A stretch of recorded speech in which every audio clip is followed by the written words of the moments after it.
In late October 2025, the Atlantic hurricane season was tragically redefined. What began as a tropical disturbance quickly intensified into Hurricane Melissa, a name that will now be etched into the memory of every Jamaican.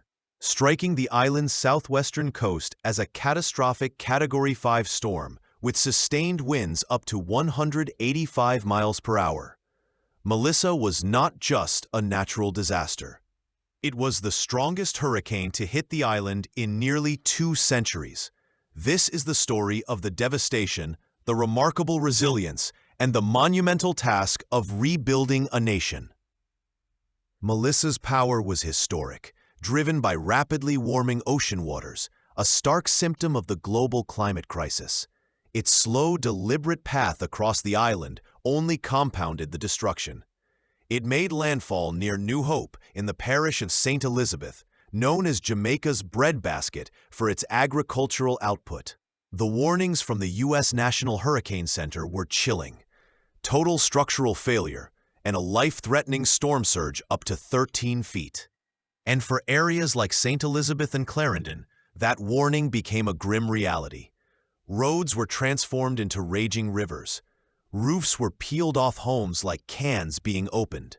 Key infrastructure, including hospitals and police stations in coastal towns like Black River, were immediately inundated and non-operational.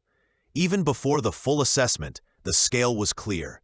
More than 530,000 people were immediately without electricity, and an estimated 15,000 were crammed into emergency shelters. The human toll quickly mounted.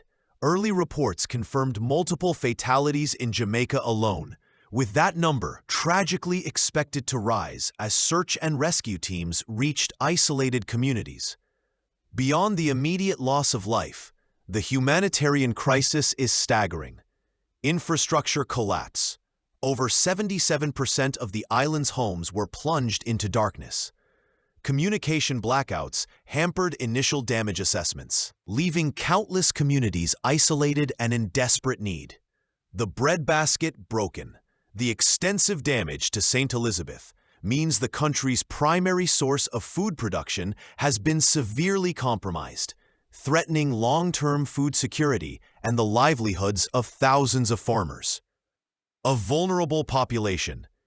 Even weeks before Melissa, many families were still struggling to rebuild from Hurricane Beryl last year. This new disaster has wiped out years of slow progress, leaving people sleeping in makeshift shelters and grappling with the trauma of total loss. In a televised address, Prime Minister Andrew Holness was forced to declare the entire country a disaster area. As the storm moved on, weakening but still causing destruction in Cuba and the Bahamas, the world began to mobilize. This is not a sprint. This is a marathon of recovery, demanding international coordination. Emergency aid.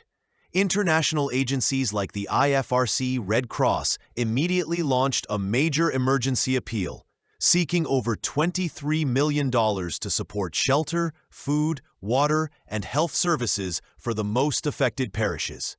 International support. Countries like the United States and the United Kingdom swiftly deployed financial aid, emergency supplies, and specialized teams.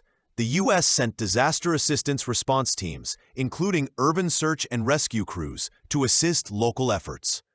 The U.K. provided an initial £2.5 million in emergency humanitarian funding. The focus. The immediate priorities are clear: restoring electricity and communication, ensuring access to clean water to prevent disease, and providing psychological support for families coping with immeasurable loss. The recovery will take years, not months. It requires not just rebuilding houses, but building climate resilience into every piece of new infrastructure to withstand the next inevitable storm. The story of Melissa is a stark reminder of the global threat of climate-fueled superstorms, but it's also a story of the unbreakable spirit of the Jamaican people. To help in the recovery effort, remember that cash donations to established on-the-ground organizations like the Red Cross are the most effective way to help. They can procure exactly what is needed, when it is needed, without logistical delays. If you found this breakdown insightful, please hit like and share this video to keep the focus on Jamaica's recovery. And subscribe to Beyond Story Now for more deep dives into the events shaping our world.